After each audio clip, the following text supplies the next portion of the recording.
Will put total leather for TCU. Chris Culliver, one of the deep men back. He returned 5 kickoffs for Carolina last year, 2 to the house. Lemmerman. Culliver looking for room.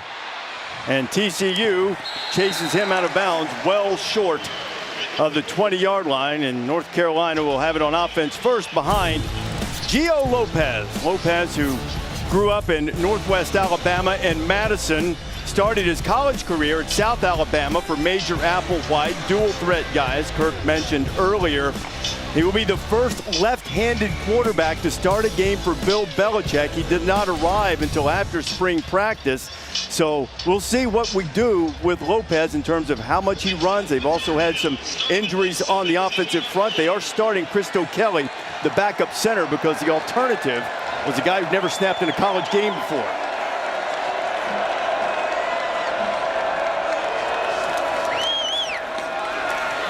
And the first play on the ground goes right to Caleb Hood.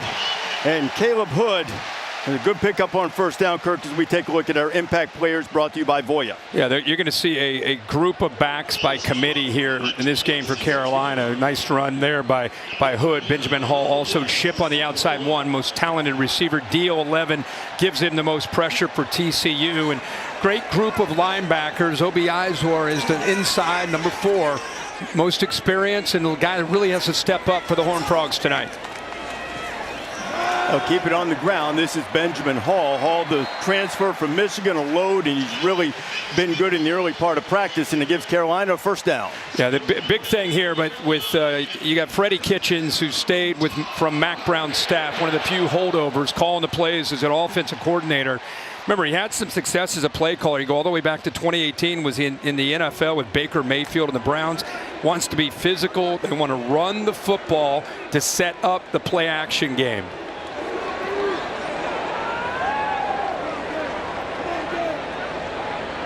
Two runs and a first down. That's Hood, who had the first carry of the game.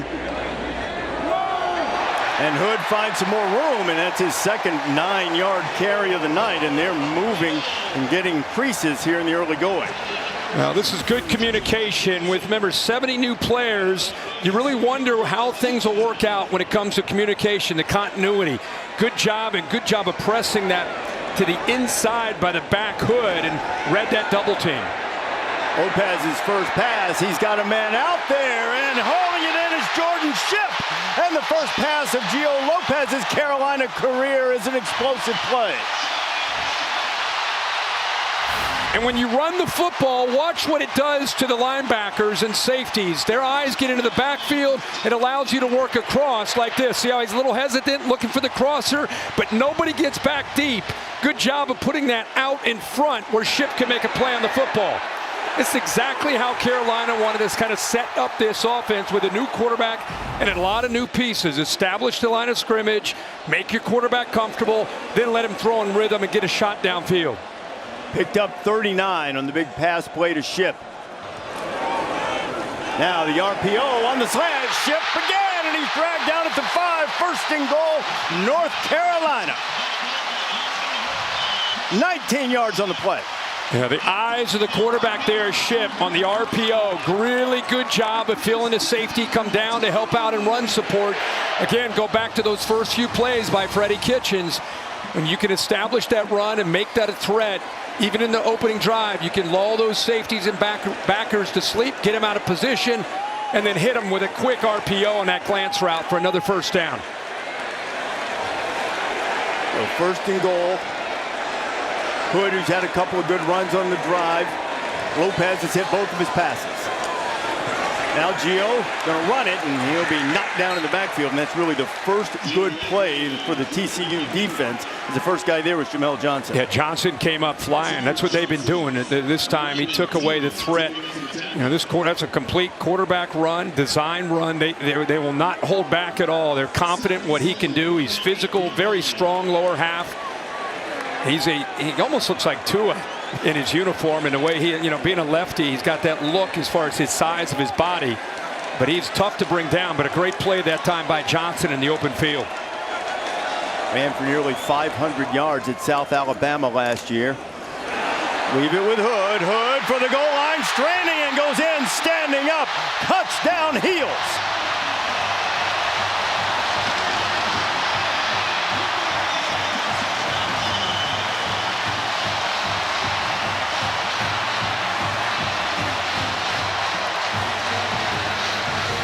The dignitaries pleased with the way the festivities have started here for the Heels. Kirk, 7 plays, 83 yards.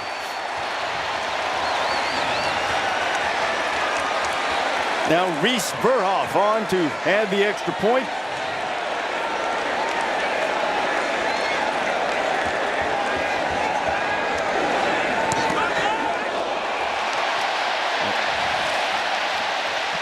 A transfer from Marshall makes it 7-0, and what a tremendous start for North Carolina.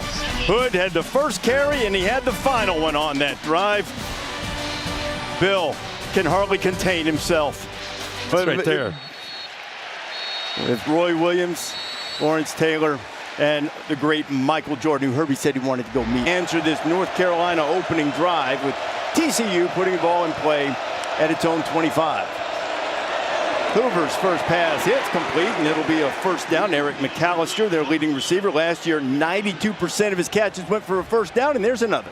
And taking a look at our impact players besides Hoover around him, Barnes gives him some downhill running. The UTSA back, it could be big for them. Eric McAllister, you just saw there on the slant, big, rangy receiver at 6'3". DeAndre Robinson, number 6, can be a difference maker. Very explosive for Carolina's defense. And then House actually transferred with Steve Belichick, who was the defensive coordinator at Washington, came over to be the DC here for his father. And House came with him from Washington, has really been helpful with the scheme.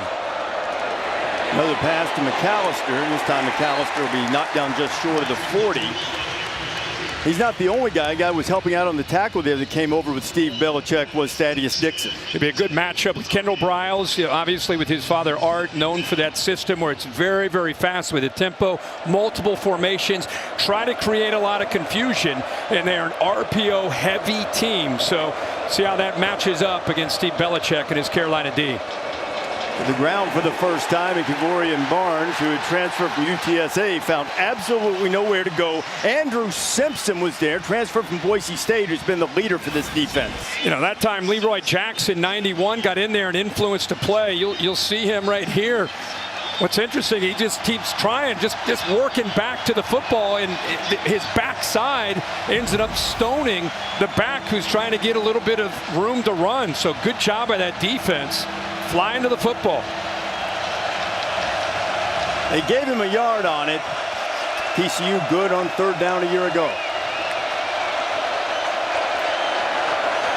Hoover firing incomplete as Dixon and McAllister all locked up, and it'll be fourth down. Yeah, there I think Hoover he probably predetermined with the pre-snap movement that he wants to get the ball out here, but look at the tight end release here. If he would have given this a little bit of a time, look at that, that's a first down, but I think he determined before that snap he wanted to go to his go-to target, Eric McAllister. He missed the tight end there for the first down. So TCU will have to punt it away. That is Ethan Crom, senior from Australia, one of the Pro Kick Academy guys. Will Hardy, the veteran Carolina safety, was back there to return it and didn't have a chance. Short kick goes out of bounds, and North Carolina, which had a spectacular opening drive, has really good field position. Started.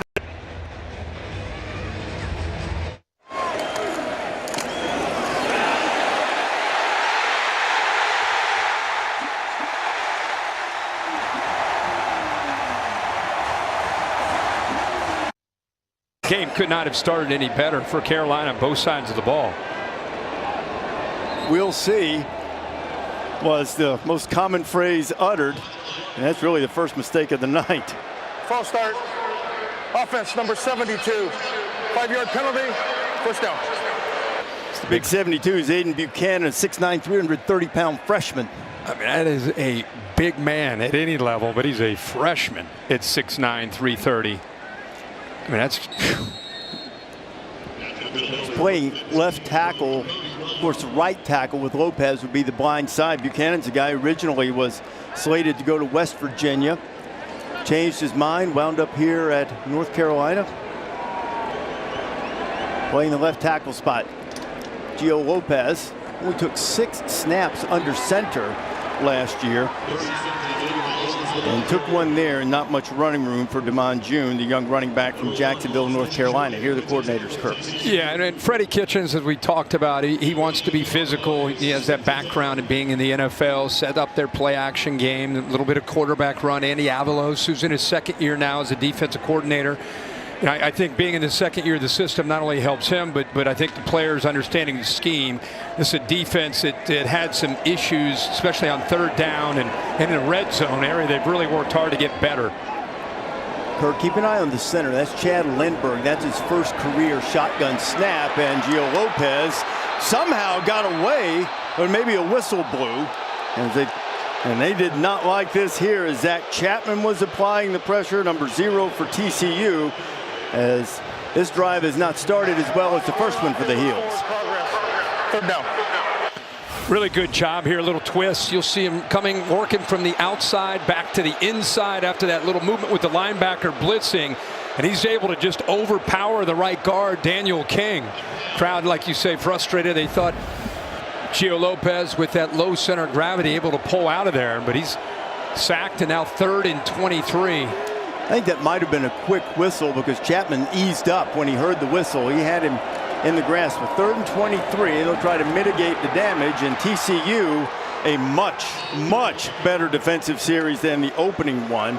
Jamel Johnson, Devin Deal among those there to stop. Yeah, a big focus again for TCU this year. And there's Andy Avalos fired up, is more negative plays, getting teams behind the sticks. That's one way to get better on third down.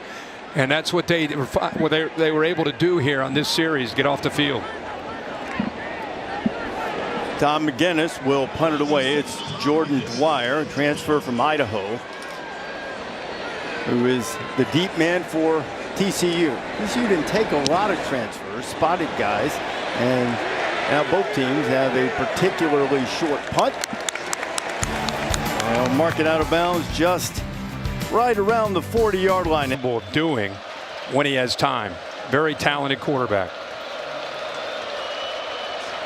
Second possession for TCU, and the Horned Frogs going to lose a couple on the quick completion. Mari House there to make the stop. Well, Steve Belichick has got to see this and love this. This ball gets out in a hurry, but I want you to watch the powder blue. Watch Carolina blue jerseys. Watch how they pursue, leverage the football, take away any threat at all after the catch. Hoover back to work, going downfield, and cannot quite make the connection with Dwyer, and there is a flag that comes in late. It was Marcus Allen on the coverage.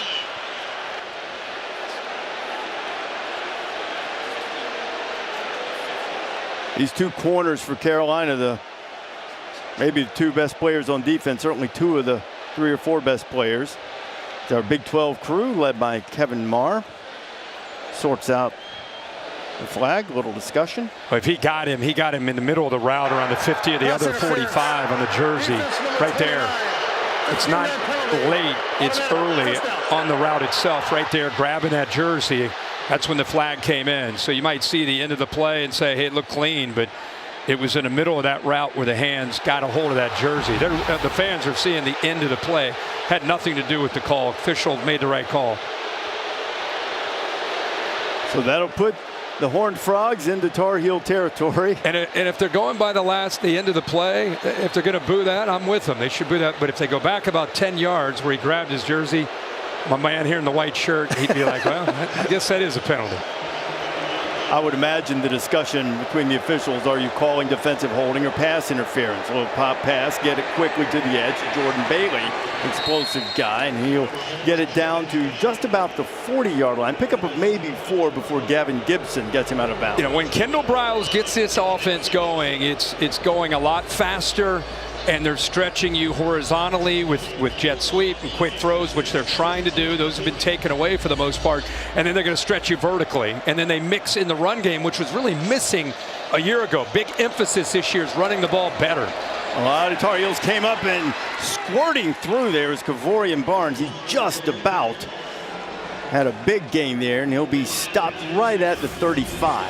Hey, you're going to pull both your guards here. You'll see them try to get out in front. Like I said, Kendall Briles and Sonny Dykes, they want to see this team run the football. Here's an unusual formation. Get 4 receivers out in front. That's an easy first down with a quick throw. Barnes making the grab. This guy was the Conference USA Freshman of the Year at UTSA. He's battled some injuries, but picked up the first down. Yeah, there's that 4 look.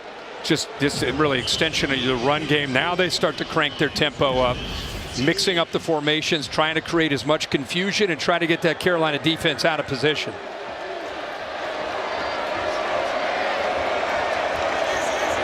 Yeah, you got 70 new players. You're going against tempo. They've had a month to try to get ready for this style of offense that you see quite a bit in the college game. You don't see it at all in the NFL, but Steve Belichick at Washington last year has seen it. They're riding with Barnes, and he rumbles down inside the 30. One of the things you might see, they're waiting late in the clock. Reminder that the communications into the players, the helmet communication goes off at 15 seconds on the play clock.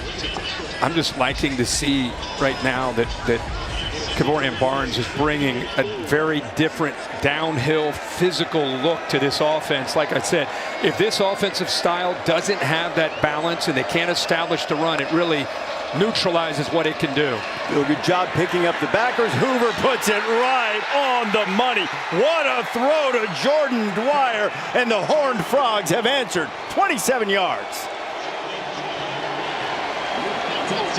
It's a nice job here. TCU answering, this time looking like the offense they expect to have this year. And it's a good job. We're bragging about Barnes, his willingness to run and get downhill. This time he does a nice job of stepping up and picking up this backer blitz. With a middle field safety, you got a one-on-one shot. And with Hoover's accuracy, look at that ball. Right over that outside shoulder, right exactly where Dwyer, the transfer out of Idaho, could go get it and get that touchdown. Great play, great drive by the Horned Frogs. 6 plays, 58 yards, took a tick over 2.5 minutes. Number 94 as well for TCU. So Kyle Lemmerman, strong lead kicker. They had a little bit of a kicking issue in camp in terms of a little bit erratic. They think they've got it straightened out. Lemmerman's first attempt of the night will be a PAT to tie it. Boy, Hoover can throw the football, man. That pass interference set that up. Marcus Allen wasn't pleased with that call, but not much defense. They were able to sign or bring in 30 freshmen, and you just have an overall roster limit now. So they are among the top. It's the 3rd most in Power 4. West Virginia has brought in a few more than that. Brought in more than anybody. So that's why you can overhaul your roster this quickly, but putting it together is tricky. And interesting, we asked him, we sat down with him yesterday. The 2nd fewest in the Big 12.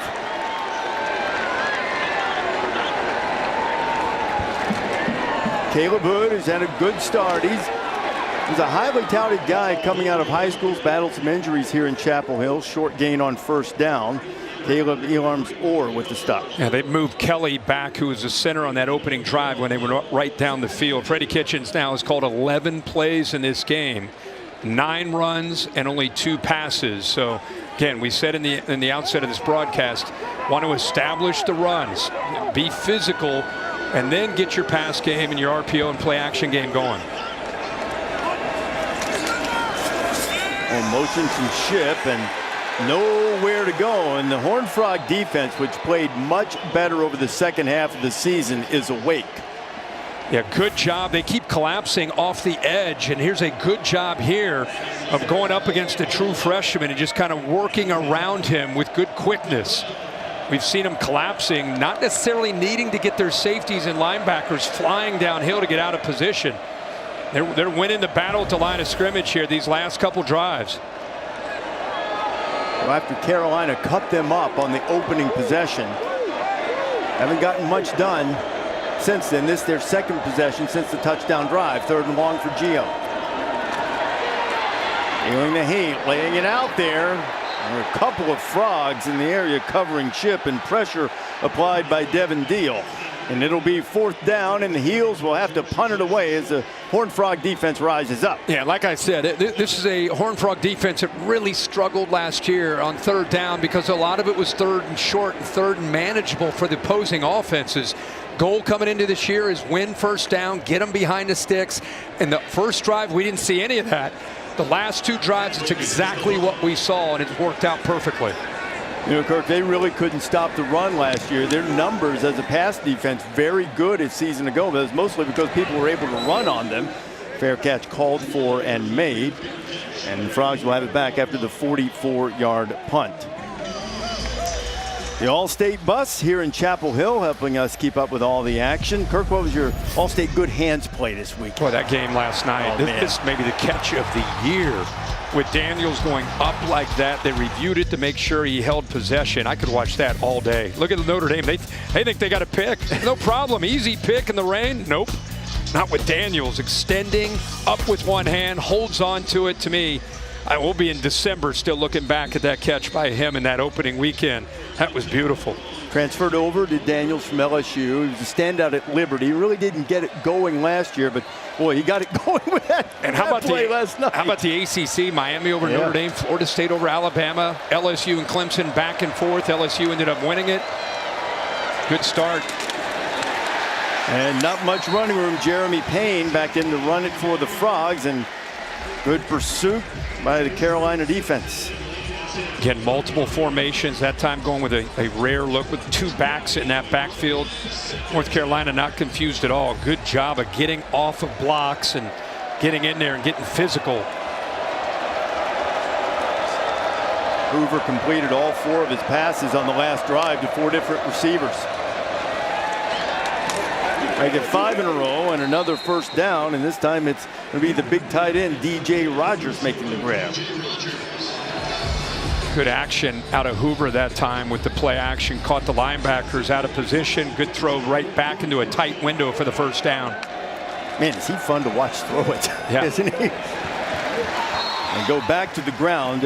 Kendall Briles really wants to be productive on the ground. Kavorian Barnes wrapped up by Leroy Jackson. Yeah, Hoover, like a lot of these guys that play quarterback today, that that rotational throwing goes back to his baseball days. He ended up getting hurt in high school, which prevented him from continuing, unlike his brother who does play baseball still, but he had to give it up. But I think the end result is all that baseball that he played, the different arm angles, how easily the ball comes out of his hand, how natural it looks.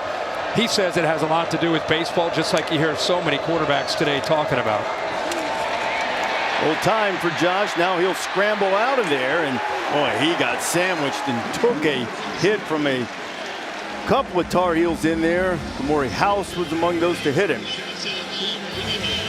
I talked to Josh's dad, Alex, talking about the baseball career, and he was a good pitcher. His brother's going to play corner outfield for either the other Carolina or the Carolina, depending on your perspective. He's going to South Carolina. That's Caleb.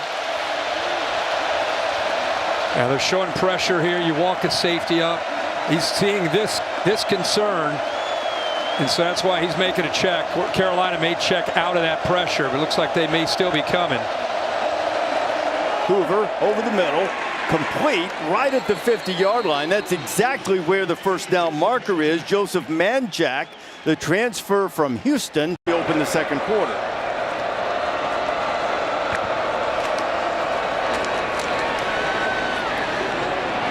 One of the better runs of the night for TCU and Kavorian Barnes. Again, TCU, an ability to get downhill with Barnes, and I think you got to give the offensive line some credit as well. They're working together, communicating, even on the road here, handling the different movement from Steve Belichick. Barnes sticking his face in the fan, getting really close to the 40, which is the first down marker as we check in with Holly Rowe. Well, they are going downhill with Kavorian Barnes. That's why they brought him in from UTSA, where he was off to a good start tonight, and there he goes again, breaking tackles, and he's down close to the 30-yard line, a pickup of 9.5 on first down. Well, just a nice job again. I mean, we love to see what Barnes is doing, but I want to focus on the right side of this offensive line. Watch the job that they're doing here, working up on a double team. Watch the offensive line do what they need to do. Open it up. He finds the grass and picks up big yards. This time Carolina's in the backfield, but they can't get the big fella down. Spinning away from Tar Heels. He's got the first down, and he's down to the 27. Smith-Vilbert was there trying to make the tackle, and Barnes ran right through it.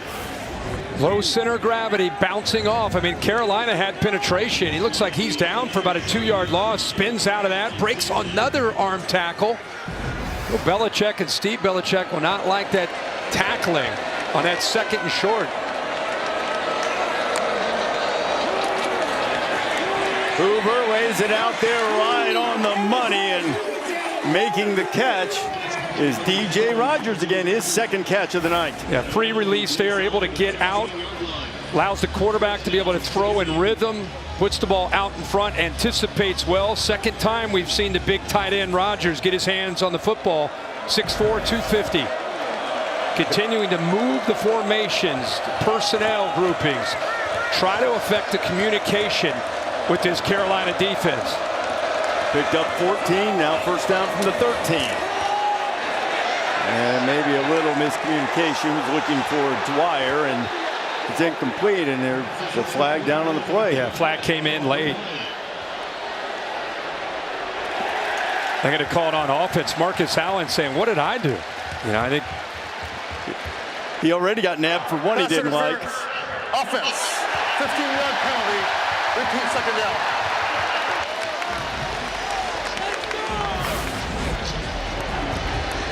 I thought initially 7 there in the slot. He's kind of flattening out his route. He ended up trying to work through the defender, kind of pushing with that left arm. So they'll bring the Horned Frogs back. They were, these last couple drives, really playing within a rhythm, mixing up the looks, mixing up the personnel groupings, thrown about 6 or 7 different targets. But after that interference, they're going to have to make up some yardage here. First and 25. They've got to get it to the 3 for the first down. Hoover fires. He'll get some of it right there, right on the money. Is Dwyer working on Allen, and at the moment, with the exception of that OPI, he's getting the better of it. Yeah, I mean, he's showing a lot of confidence in the transfer from Idaho. A really nice job working on a one-on-one route. Picks up a lot of yards there after that interference. Gives him a real shot here in these next few plays to get this first down. Hoover again complete. Again, it's Dwyer.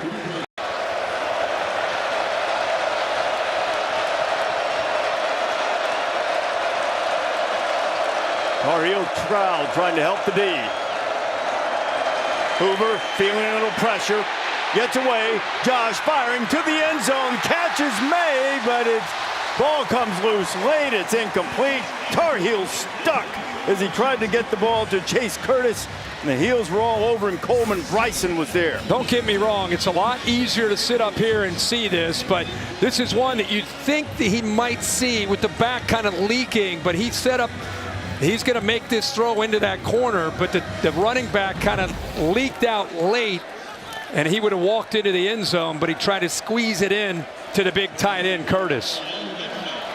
There's one area, Kirk, that they felt like was one that Josh could improve in. Decisions, seeing the field outside the pocket. Didn't make that play, so it'll be a 27-yard field goal attempt, depending on this flag. You got movement on the right side by the offense. False start. Kicking team number 70. 5-yard penalty. Still fourth down. So we'll make it 32 instead.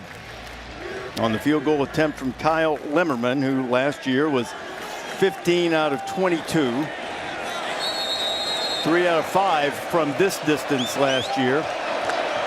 We'll call it a long 32 as he tries to give TCU the lead.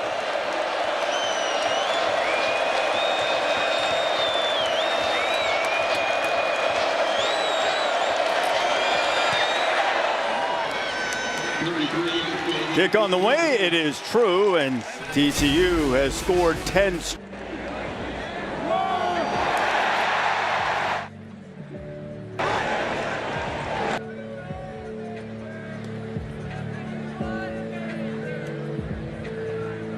Blue Cross North Carolina is working to make sure all young people and their families have the mental health resources that they need to be healthy and thrive.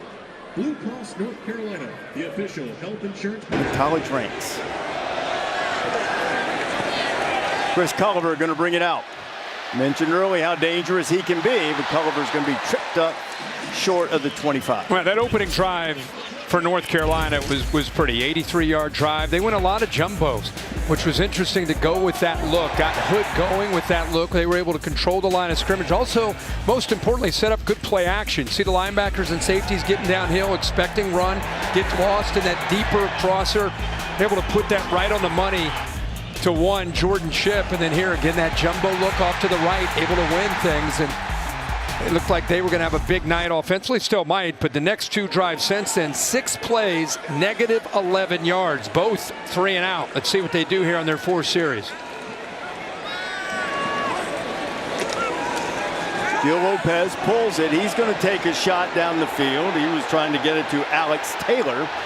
There's a little hand fighting there, chanting Canada out there for TCU, no flags. Yeah, Channing Canada does a really good job here of just kind of getting right into the face of the receiver, stride for stride, right in his pocket there, able to locate the football late. And when you're in phase like that, you're able to get away with a little bit of hand guarding and touching there a little bit. If you're behind and you do that, they'll call it every time, especially if you don't locate the football. Davion Gauss in at running back now. Lopez trying to run quarterback draw, and TCU is having none of it. It'll be another 3rd and long. Paul Oyewale and Marcus Deal were there to stop it. Yeah, that time Kelly just got overwhelmed right in the middle of your screen. This is a quarterback's worst nightmare, and they only rushed 3. Just power rushed him, bull rushed, just pushed him back into the backfield. Nice job by Marcus Deal. And again, I go back to the goal of the entire offseason, getting more negative plays, whether it's sacks or tackles for a loss, getting teams behind the sticks, and we've seen that now. 3 straight series for the Horned Frogs defense and Andy Avalos. Hood and Hall, running backs on either side of Lopez.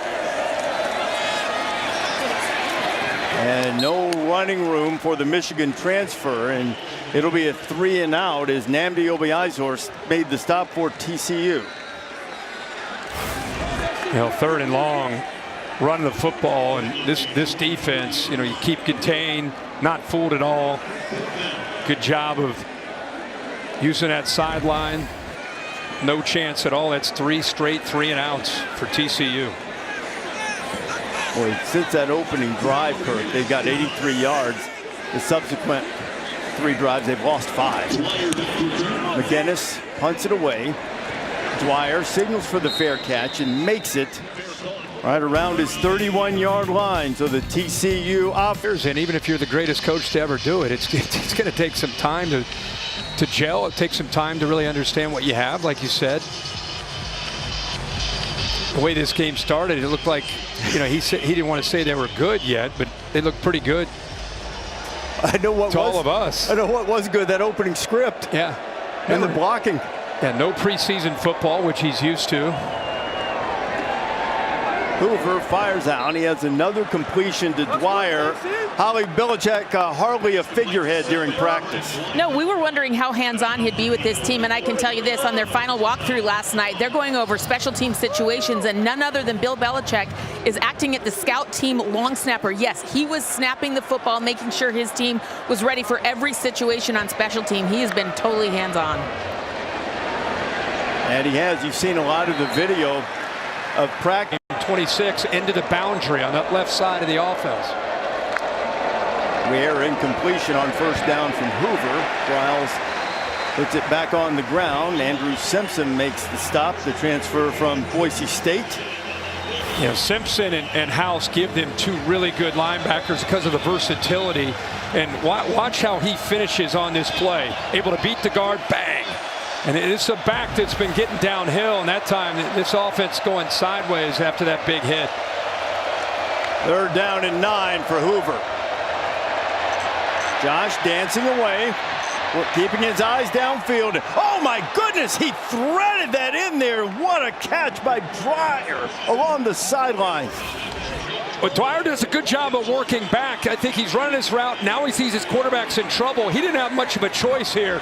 That ball was on him in a hurry. By the time he got off of Conley, that ball hits him right in the right shoulder. Just a laser from Hoover. Back to the ground with Jeremy Payne. Yeah, you talked about how Hoover, he's known for his ability to throw in rhythm from the pocket. Here, he puts that right to the outside, and if his guy's not going to make a play on that, it's going to go out of bounds. But,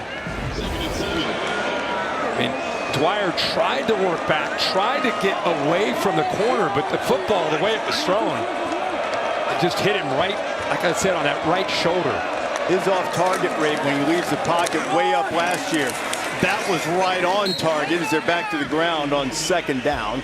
They'll stop him 2 or 3 yards short of the first third down coming. One of the intriguing matchups in this game was Hoover and his receivers, which I think they would tell you is a real strength for Kendall Briles, going up against Steve Belichick in the back end of, with all these new faces. The one thing I think they felt pretty good about is the back seven, and especially what they could do in that secondary. So it's been good against good. Need 2 on third down. To the ground. And they'll pick it up. It was Jeremy Payne running right behind the offensive line. Yep, Cade Bennett, the left guard, picked up that inside linebacker blitz. Did a good job of pushing him to the inside and gave Payne enough room to get up in there. That was a lot of traffic, but with that block by the left guard 60, he's able to find enough room for that first down. Now from the 23, Horned Frogs threatening again. Hoover pumps to the outside, the good feet to get away. Josh scrambling now, he gets rid of it on the outside and turns a potential negative play into a positive. And there's Dwyer with his 6th catch on the 6th target of the night. Well, he got pressured, but he misses one right down the sideline. That's an easy touchdown, but you got to give credit to the pass rush. Because if he would have been able to locate that, Bailey just walks into the end zone, but there was pressure. His eyes had to go down, so he misses Bailey, who was kind of a little bit of a stutter before he went on the wheel route down the sideline. Little running room for Payne off the right side. They'll bring up another third down. Yeah, it is tough, but with the looks and the tempo and the different jersey numbers that are coming in and out. Talk about a tough first game for Bill Belichick and Steve Belichick when it comes to communication. It's one thing to prep it in August. You think you have an idea, then there's different formations, there's different personnel, and it's very easy with the tempo mixed into that to lose a guy or have your eyes in the wrong spot against Kendall Briles' system. Kavorian Barnes, the running back, split out wide to the right, empty on 3rd and 4. Screen, and that one's off target and intercepted. Caleb Cost. Rolling on the field is an interception. First down, North Carolina.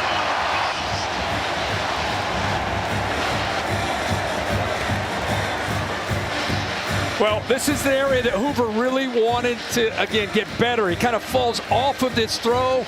Felt the pressure there by House 7, and he had to put the ball high. By putting it high, that's a very dangerous throw. Goes off the hands of Bailey, and what an effort to be able to come up with that interception by Caleb Cost. House transferred from Washington, where he played for Steve Belichick last year, and he makes a huge play.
North Carolina just got an interception, kept TCU from building this lead. Great pressure from Maury House, Caleb Cost with a pick, and now back to work. And they haven't gotten anything done the last 3 times they've had the football.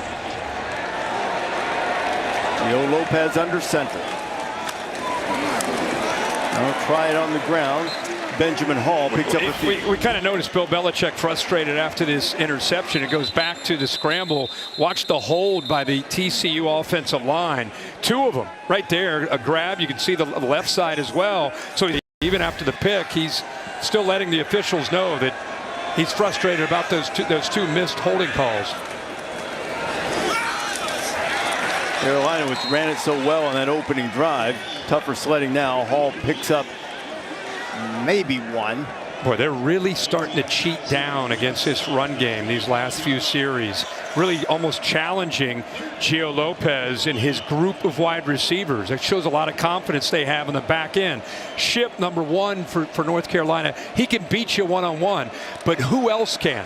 Who else can be that guy to help out, to try to take this defense and try to sit them back a little bit? Right now they're playing downhill. Got to get it to the 29 on 3rd down. Lopez to the outside, and it's intercepted. And it's going to be a walk-in touchdown for the veteran Bud Clark. His 12th career pick, and TCU gets the ball right back and punches it in for 6.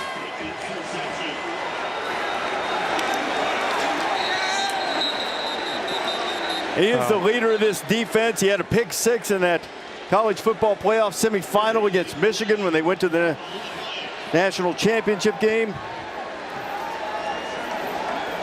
Might have celebrated early. Well, he baited the young quarterback Lopez, being a veteran safety. He gave a big cushion to make him feel like he's got the easy throw for the 1st down. Unsportsmanlike conduct. Scoring team number 21. 15-yard penalty will be enforced on the kickoff. That's number 21's first unsportsmanlike foul of the game.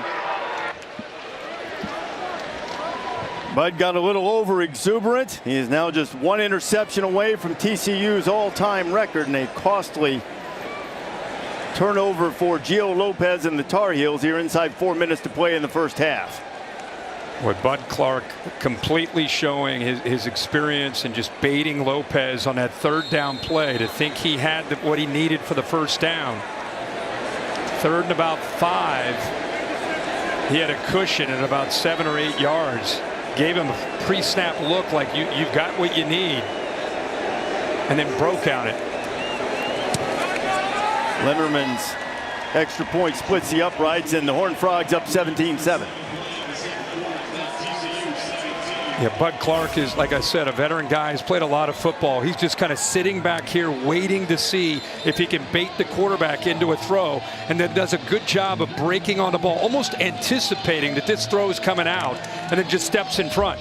I mean, like I said, that's experience, that's great athletic ability, and then that's knowing the down and distance. Knows exactly where he needs to be because he knows where the sticks are. He knows the ball's going to be coming out right around those sticks at the 29-yard line, and just timed it up perfectly. An important thing for this defense when Bud decided to come back to play another year instead of going to the pros. Quickly turned on Belichick after Carolina stopped the drive with an interception. Surprised we've not seen a little bit more of Gio Lopez, quarterback in the run game. You know, whether it's zone read, quarterback power, just something to try to even the numbers at the line of scrimmage. Really hasn't run the ball at all today. He's got 3 carries for negative 14 yards. A lot of that's just sack yards. So I think we saw maybe in the opening drive 1 time it was a design run, but would be surprised to see Freddie Kitchens maybe go to that. Try to slow down this confident TCU defense. And North Carolina a chance with good field position. The kickoff coming from the 20. And Culliver's going to get it to the 35 as we check in with Holly. Well, after the opening drive, TCU's defense has really shut things down for North Carolina. Sonny Dykes told us just how challenging it was to prepare for this team. He said 70 new players, a lot of new coaches. We were trying to pull film for everybody. And then he was out golfing with Denver Broncos head coach Sean Payton, and Payton said, hey, if you thought about the quarterback run game, go back and look at what he did against Cam Newton when he was with the Patriots. So Sonny goes back and pulls that video, and now you've seen it. They've done a good job tonight against the running quarterback of Gio Lopez every time he's run. So shout out to Sean Payton. Giving tips, getting any tip you can get when you got 70 new players in an opening week. Well, Sonny also checked with a couple of Bills' former players that have Texas Tech ties, as he does. I asked him, who are they going to be loyal to? You and the alma mater of Danny Amendola, Wes Welker, or Belichick? He felt pretty good about it. The common thread was Bill's going to do what Bill does. Go back to that jumbo look that was effective in the opening drive with 6 offensive linemen. Worked on that left side where they had those 3 linemen to the left of the center. Got to push anyway. Hood and Hall together with Lopez in the backfield. It'll be Hall looking for the edge. He's got the first down, and Benjamin Hall takes it up to the 48-yard line. Devin Deal with the stop, 10-yard pickup.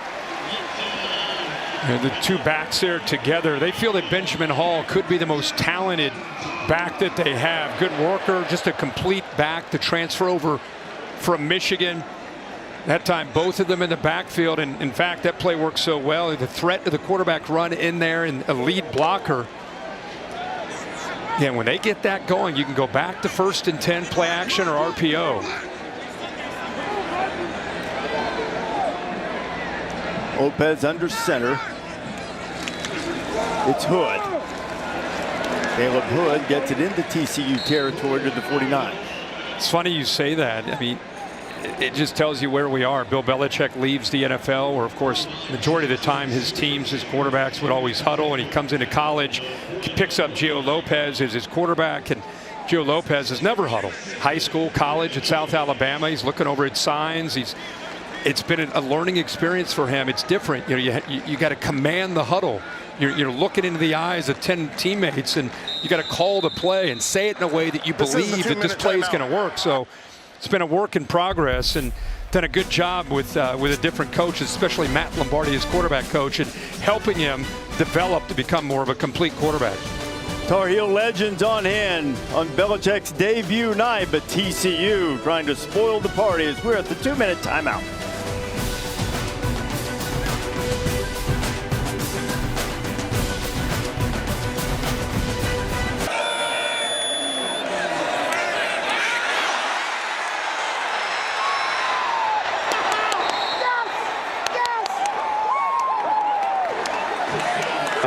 It is. North Carolina trying to put something on the board before the half. Gio Lopez pulls it down, going to run with it. Gio is knocked down just short of the 45. Jamel Johnson's had himself a game tonight. He's been very active with this Frog defense. Yeah, Johnson that time just mirroring the quarterback almost like a spy. You know, the last time Gio Lopez had completed a pass was 8:12 Eastern, which was over an hour ago. Yeah, hour and whatever. 14 minutes. 14 minutes. Let's get a completion. Let's get a quick slant here and put that to bed. He's just 0 for 3, though. They've only thrown it 3 times since that opening drive. They have not converted a 3rd down yet. 0 for 4. Now they're really trying to go do it here. Trying to go empty here to get the numbers for him, maybe on a quarterback draw, but they're blitzing. They got it snapped and it rolled to him. Gio going to fire it deep. He's looking for Ship out there, and all over him with excellent coverage was Austin Jordan. Well, the timing was off because the snap bounced back to the quarterback. Now you got the slot fade, but really good coverage. I'm telling you, TCU with the speed they have on the back end, that was Jordan, the transfer from Texas. They just don't feel threatened, and they have been stride for stride in phase on those deep balls. Kirk, that's why we've brought up the center a couple of times tonight. That was Chad Lindbergh. We're certainly not picking on him. He's a transfer from Rice. He's never done it before, and they were concerned about the shotgun snap. Especially on 3rd down. Yeah, that one didn't quite get there. Now they've got a problem handling the snap, and a really good job to get that punt out of there by Tom McGinnis. Almost had a Sean McDonough trouble with the snap moment there.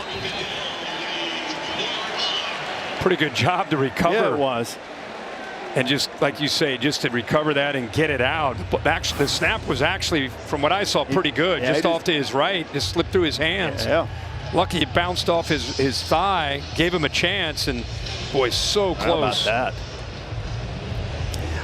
Australian, though, that was a little bit of Australian rules football there. Yeah, it was. At least he didn't do that hand pass thing. That would not have worked out well.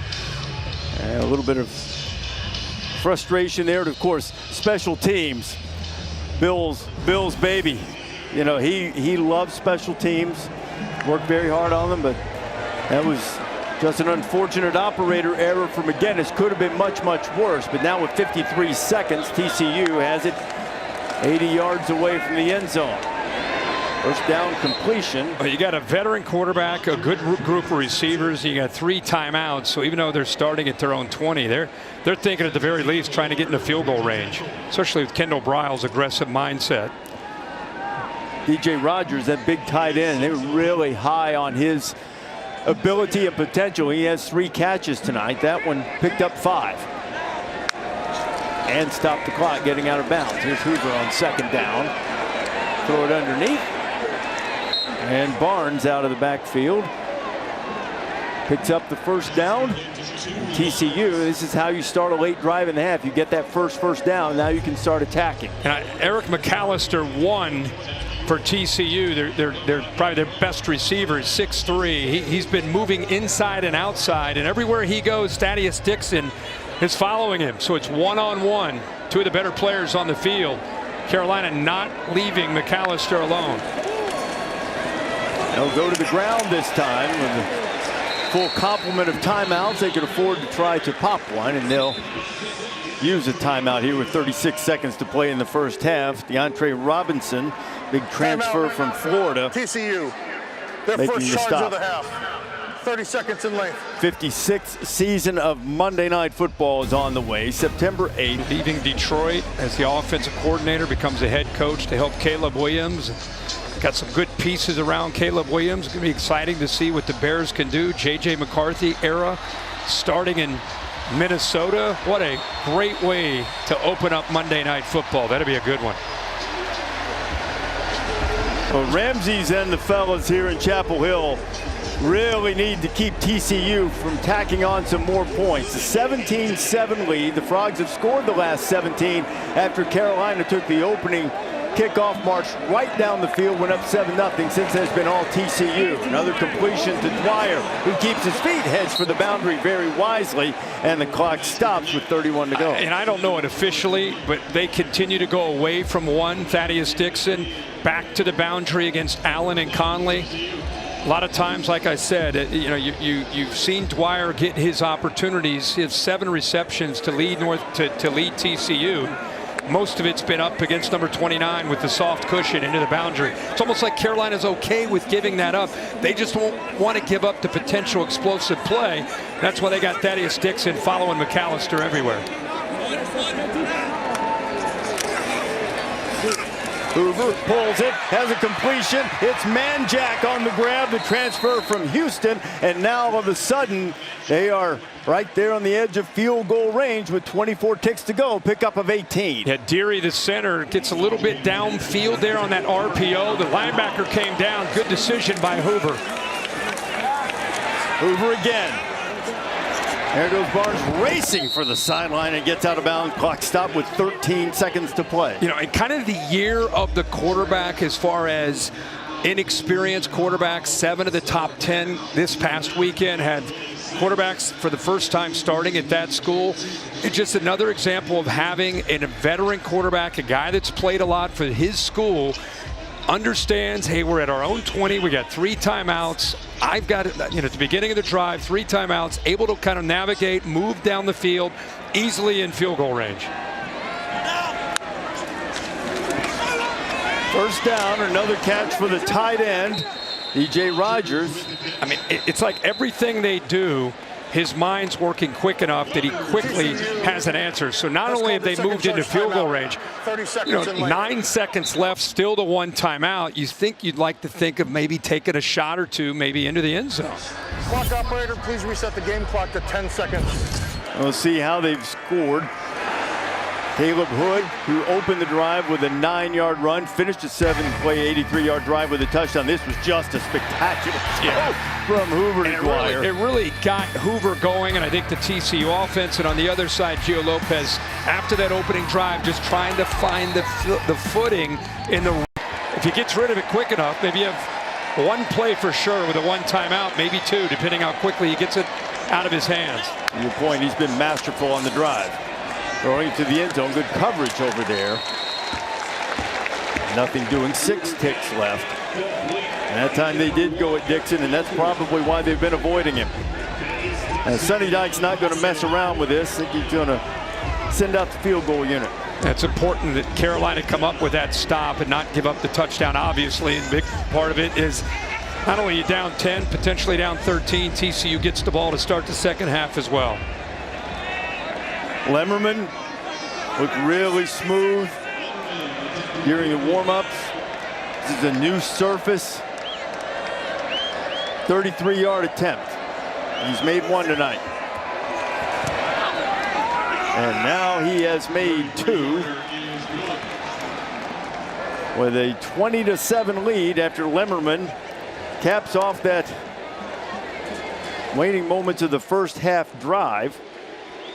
And the Horned Frogs will get the ball to start the second half. Thing has changed drastically, favoring Josh Hoover and the TCU Horned Frogs. Really have played well in every aspect. And look at what Josh Hoover's been able to do. First of all, he's 20 of 25. He's been able to play in rhythm, making quick decisions, very decisive, been very accurate.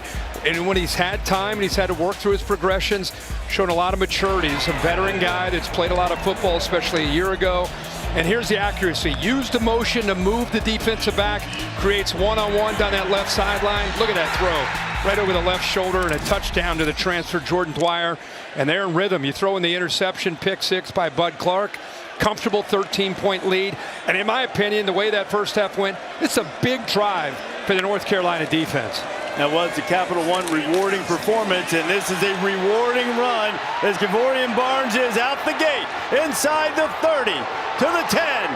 Touchdown TCU, 75 yards and no flags. As I finished a sentence about how big of a drive this is for the North Carolina defense, Kendall Briles and company said it's a pretty big drive for us. We got a shot here. And by the way, great blocking downfield, great effort by Eric McAllister, who you'll see help spring this loose to make this instead of a 20-yard gain, but a play that goes all the way to the house. But the guards did a nice job of picking up the blocks, and that opened up. And this is an offense, again, that focused on becoming more physical, more balanced. We got to be able to run the ball for this offense to work, and it's a great way to start this second half. That makes it a pretty good TCU debut for Barnes, who was a Conference USA Freshman of the Year at UTSA and has a career-long touchdown run. Watch the guard kick out here. Other guard will come down and pick up this safety. It opens up very nicely. See the first guard right there? Boom, that's Bruno. Backside guard here, Bennett. Watch him work up to the safety. Hat on a hat and downhill running. And then watch one on the left there. Look at McAllister hustling downfield. Great job, great effort. Love to see it from a receiver who's known for his ability to make catches. But that's an offensive line that's been playing with confidence throughout this game. And a good job of the transfer from UTSA. Not just bringing downhill physicality, showing you he can take it to the house. Good job by his teammates opening that up. The longest rush for TCU since 2022 when they played for the national championship. Kendall Briles said he wanted to run the football. I was going to say, how great is it when you work in an off season? You got 7-8 months to try to get through winter conditioning and spring football and into camp. You have a goal of where we need to get better, and then you see it play out right before your eyes in an opening game against Bill Belichick. 10 carries, 111 yards. They were really impressed with the way he played in camp. They wanted him to seize that running back position, to give them more of the downhill runner that Holly talked about in the first half. Went downhill and then hit the seam and turned on the speed. Now See if North Carolina can answer. Dangerous return man is Chris Culliver, but TCU has done a really good job of containing him on returns tonight as we go down to Holly. Well, guys, coming out of the locker room, the North Carolina players were yelling, "Start!" Since that opening drive. Lopez wanted to take a shot, had it covered up. Gio slips away from a couple and going to pick up 2 or 3 before Nnamdi Obiazor makes the stop. Ansel Dimbo was the one who applied the pressure and flushed him out. Yeah, TCU had been mixing up their looks, trying to create some confusion for the transfer from South Alabama. And when he has been back there to throw, they've mixed in some man and some zone, make him hold that football and allow the front four to be able to get some pressure. Pick up a 3 on the scramble, 2nd down and 7. Lopez. Get a couple in the 3rd down play coming, about 5 to go. Keep talking about what TCU emphasized and wanted to get better at, and we talked a lot about their offense, but their defense, it was about being better on early downs and trying to get some plays to create negative plays for the opposing offense, to be able to crank up Andy Avalos, to be able to get exotic and multiple with his package on 3rd down. It's been working. North Carolina 0 for 5 on 3rd down so far in this game. Weren't great last season under the previous regime. Boy, do they need to stay on the field on offense here. Benjamin Hall was greeted almost as soon as he got the football. Paul Oyewale was in the backfield. Hall had nowhere to go, and it's another 4th down for the Tar Heels. Yeah, and this is just this is a blitz package right here. Watch the center, 53, get pushed back. You know, the linebacker doesn't make the play, but just by pushing him back into the play, it makes the back have to redirect, and then allows the rest of the defense to swarm to the football. Tom McGinnis, we saw him mishandle a snap earlier. Pulls that one in cleanly and gets away a nice punt. And, Dwyer almost misjudged that thing, but backpedaled and made the grab. And TCU will have it back at its own 15-yard line after the 51-yard punt. Dorian Barnes and the offense going back to work when you come back.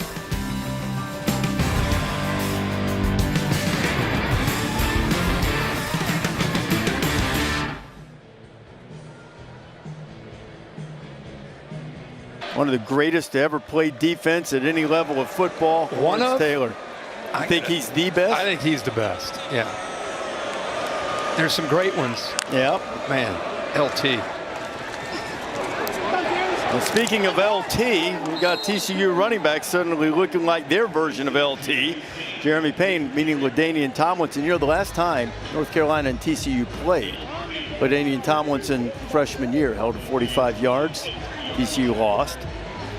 They were trying to get their first victory over Carolina in a 20-point lead early in the 3rd. Last time TCU had a 100-yard running back was Imani Bailey back in the 23 season. He had 150 yards, and tonight Barnes already at 111 after that big run.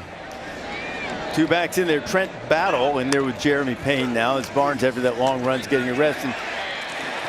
Payne is a guy that they've tried to use like that a couple of times tonight. He is a good receiver. Caught a dozen balls a year ago. You know, it's week 1, and there's a lot of hype. Everyone's excited, you and I included, about Bill Belichick coming into college football. 70 new players. You're down 27-7. This game's been going sideways since the opening drive. So when you look at TCU, you got Bud Clark, you got Josh Hoover, you got a veteran team. You know, you got some players that you can count on for leadership. With 70 new players, when you get down 20 in the opening week, who's that guy? Who are the leaders of this team that can help you believe you can fight back and get back into this game? Hoover drains the play clock, and then it's a quick completion. There's Payne. He's got a 1st down. He's up to the 45-yard line. This is a much different response as you look at Belichick and the way TCU played against Colorado a couple years ago. Yeah, and a big thing with any defense is leveraging the football. And North Carolina does a pretty good job of that. Look at those 2 defenders. He splits them. That's poor tackling by North Carolina. You know, and I think Bill Belichick and Steve Belichick, they really pride themselves, whether it's NFL or college, you know, in this day and age where some head coaches, they don't believe in that. You know, they want to be careful of not tackling too much, especially in camp, getting ready for week 1. In North Carolina, they want to be tough. They want to be fundamentally sound and all the things they work on. So that's area that they're going to have to really improve.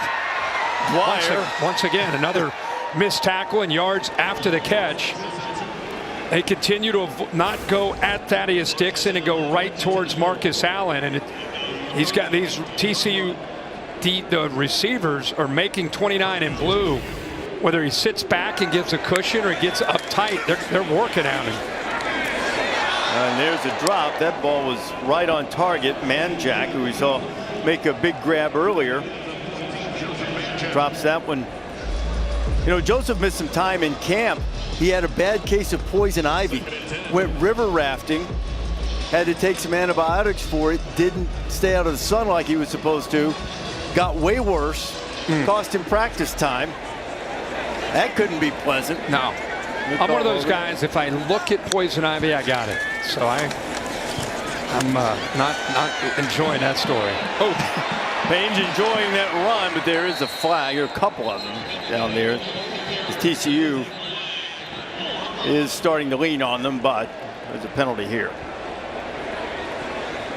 I could have gotten that on either guy, either Taylor Whitfield or the receiver, Manjack, 14. Offense number 14. 10-yard penalty. Repeat, second down. Haven't seen too many mistakes. You know, I mean, Purple's not been going backwards much at all. I mean, this has been, you can see the quarterback, when we have tight shots of his face, there's 14 on the edge. They're just grabbing onto the safety, and that's Bryce in there that he throws down. But anytime you look at the quarterback, you look in his eyes, you can just see the confidence that he's playing with. It gives you an idea what kind of night the offense is having. Josh Hoover in this offense definitely, after the opening drive, they've found a rhythm. He's 24 of 30 for 227.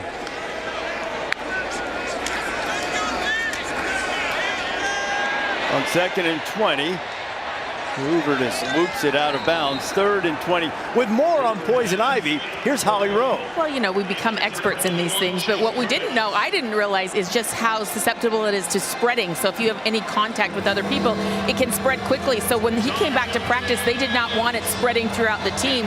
So they said he was out there practicing in what looked like a beekeeper outfit, head to toe covered, so there wasn't any contact spread of the poison ivy amongst his teammates. I'm chuckling, but I wasn't the one scratching and looking for calamine lotion. 3rd down and 20.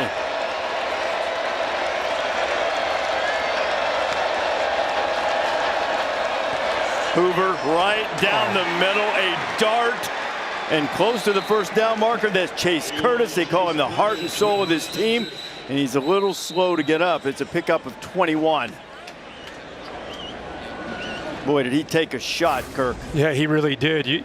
What you see is a linebacker that ends up blitzing, showing blitz, dropping, and the result is look at the open space. Nobody reroutes him. He's just walking. That's almost like against air. The big hit comes in there late, but you can see all that space in the middle of that defense. Good quick read by Hoover and being decisive to get that ball out of his hands. And how about Curtis holding on to that ball despite that big hit? Check on Curtis when you come back. Yeah, come out.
to the football and complete the catch. Bill, what do you think? Well, Ball we've comes got a out. guy, he's turned and made a move upfield. So they're saying he's completed the process of the catch. Ball, here comes the ball's out. So they're saying it's a fumble. And he's fallen on his own fumble.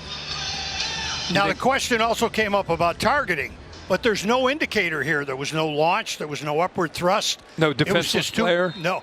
And Just two guys that ran into each other. Okay. There has to be an indicator, and there's no indicator. Right, and even so, the helmet's hit, and there's a larger area on top now. It wasn't really the crown of the helmet that hit.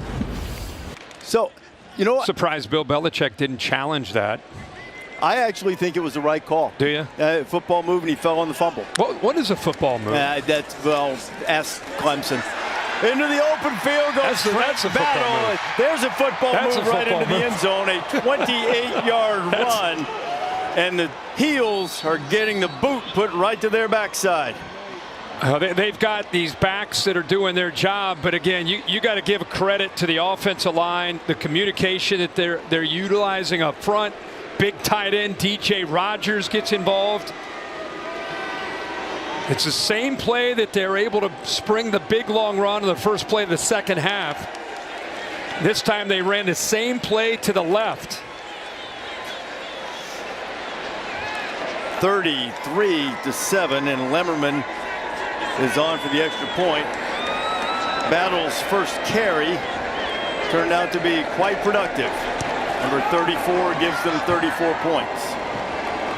Bruno and Bennett, the guards, are going to pull. You'll see both 60, 62 getting outside. I love the motion, which takes another defender with them.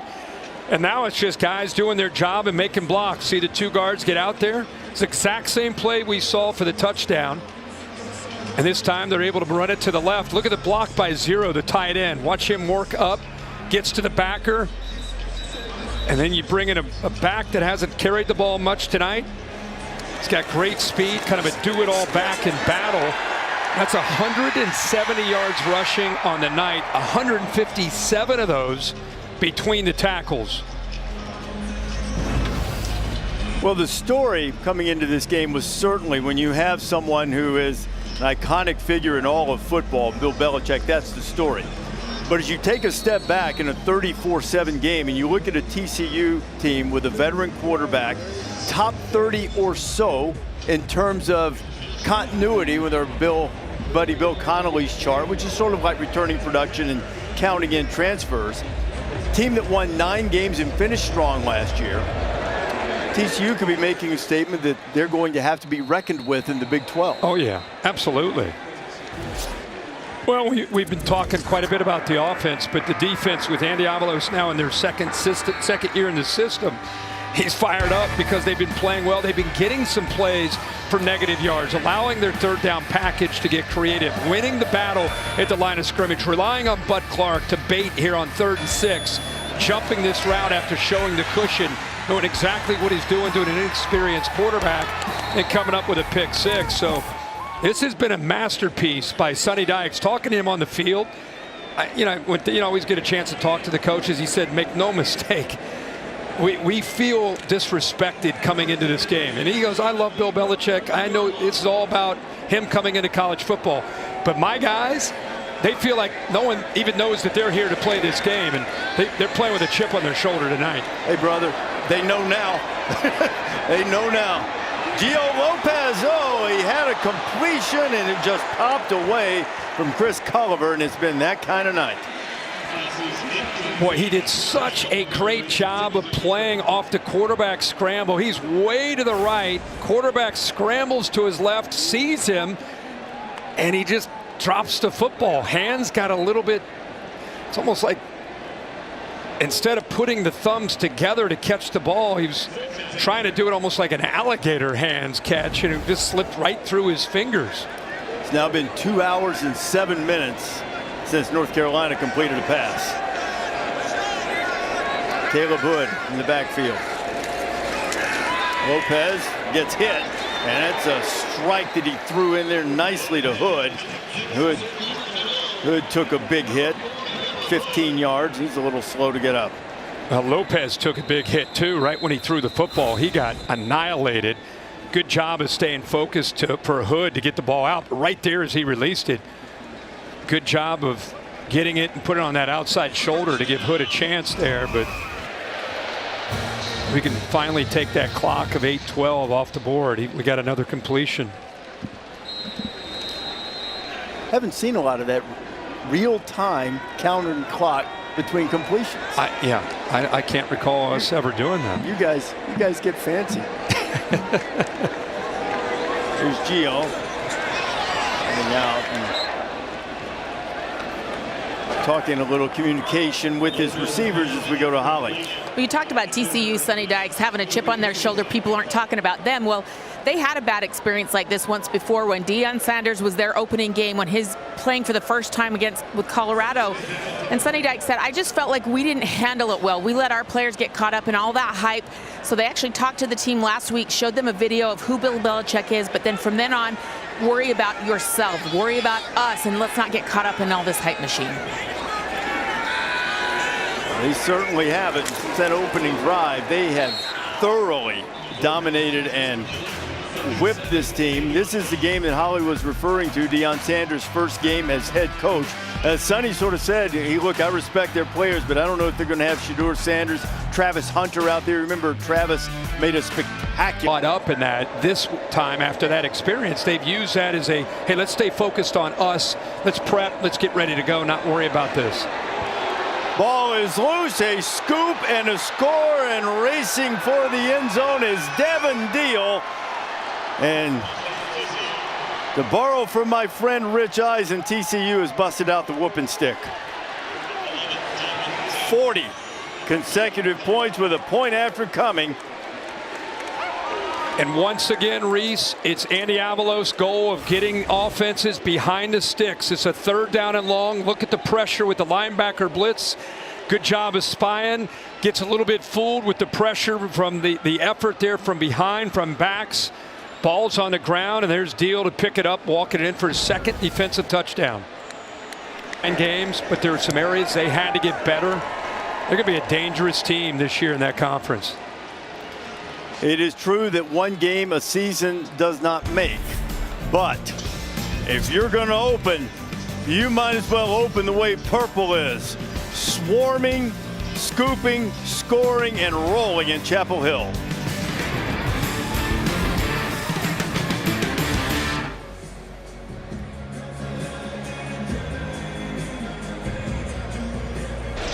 Half, huh? Okay, maybe a little more. I think they.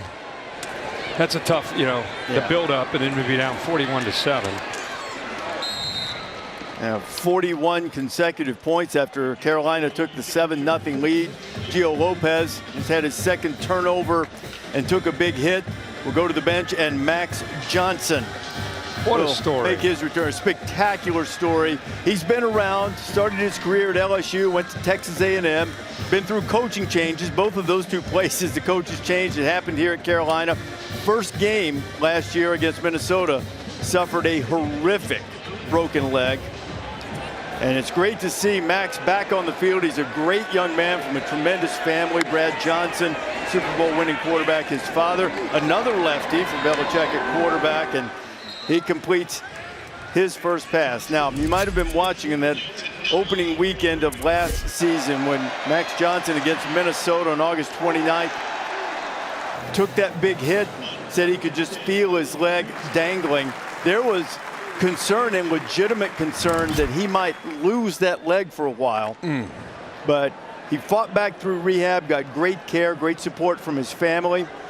And here he is playing. He's been cleared, been doing everything, physically doing very well, and it's just great to see him back out there and getting to play as he tries to give Carolina something to feel good about. 3rd down coming, Holly. Well, Max Johnson spent 9 days in the hospital after that horrific injury, had a metal rod inserted hip to knee.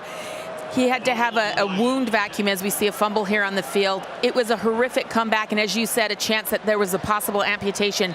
This young man said, I will be back, and 1 year from that game, he is back stepping onto the football field. He said, my parents became my best friends because they had to help me get out of bed and walk. 5 surgeries later, and here he is playing.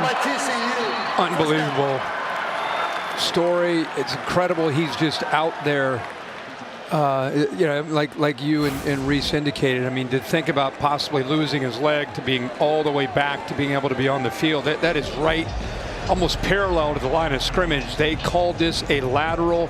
TCU with a quick recovery. But Marcus The previous play is under further review. I don't. The ruling on the field was a backward pass recovered by TCU. I think this is going to be. I think it's going to be an incomplete pass. Bill, what do you think there? He's got to turn Bill's. Bill and Magne, our officiating expert. The play's under review right now, and it's a forward pass. It's incomplete. They'll get the ball back. I like when you say it with authority like that. Like there's this, you're just not even. Blind squirrel finds an acorn. There it is. Yeah, that looks forward, right? Yeah, I'm not really sure why they thought it was backward to begin with. That's pretty clear. You're not going to hem and haw at all. You're just completion. I don't know what the hell the rule is. I mean, how do we? Everybody I've talked to that's still involved in the game, even some replay officials, all said touchdown. You know, that he had the ball. Wow. But we get to talk about it. We don't make the decision. Yeah.